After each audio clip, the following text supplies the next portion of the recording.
And then I was also freaking out initially, obviously. It was the first time, and I was in a hostel. And the time that he left me, he took the flight, and I took the train to Hamburg with her. I landed in Hamburg, and then I had to search the way to my hostel with a baby in a carrier and a rucksack behind. So I had that, and I had the baby in the pram. That was my plan, that I will wear the rucksack and I will have the baby in the pram. So we went there, and of course it's a smaller city, so people around there were not talking in English as much. They were talking in German. So I had to learn German on the go, like broken phrases. And then I saw these very old ladies on the road, and I was like, I tried to explain to them that I was lost and I was not able to find my hostel. So they said that, so everybody started saying something which was a little like, their expressions were a little like that. And I didn't realize what were they saying. They pointed me in the direction. And then I went there with the child, and somehow I reached this very old looking place to stay. It was called Astoria or something. I landed there, and then at night, towards the evening, I realized that it was a red light district. Okay, that's why everybody was surprised when I was asking them the address. Now what I had done was, I had done it on booking.com without checking out the traveler reviews. And on booking.com it showed that it was a fantastic place and everything, and you can go and free breakfast and everything. So I booked it and I went, and I did not check out TripAdvisor reviews or any other hostel reviews, which was a mistake that I learned later. So that's why I always say that, read traveler reviews and what you learn from the first trip. So I landed there, and at night I used to hear cat calls from like Niche se na, not for us obviously, for the people who were staying, and it was like completely a very colorful area to live in, and there were neon signs, and I was like, oh God, what have I done? Like, she's just a year old, why am I exposing her to all this?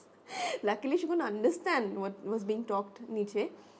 But it was a good place to stay. The breakfast was great, but then I shouldn't have done it. I should have taken her to a safer area. Because every day that I used to go for my sightseeing and I used to come back, I obviously used to come back to the same place. And when it used to be post-dusk, there used to be a lot of other women who were like, looking for work at that time. There used to be a lot of men, catcalling and everything, and I didn't want that experience. So Hamburg went off like that, and I spent about 3-4 days there. We saw a lot of beautiful sights. We took the Ho-Ho tours, the hop-on hop-off tours. And then I took her, I think, to one of the flea markets over there also. So we enjoyed like that, but then I learned that you have to read traveler reviews and you have to check out the accommodation ki actually kya hai wo reality mein. Then we went to Cologne, and then we went to Frankfurt, and both these other places I had fantastic times. We stayed in beautiful hostels by this community called Hosteling International, and it was built on, I think, a heritage building and overlooking the train station and the Cologne Cathedral, which is like one of the most beautiful things in the world to see. So she and I went there, and we went on again a sightseeing trip. I took her, walked with her extensively, took only public transport, like took buses, trams, I think, subways, these kind of things. I got lost also from time to time, but then I figured ways to get back.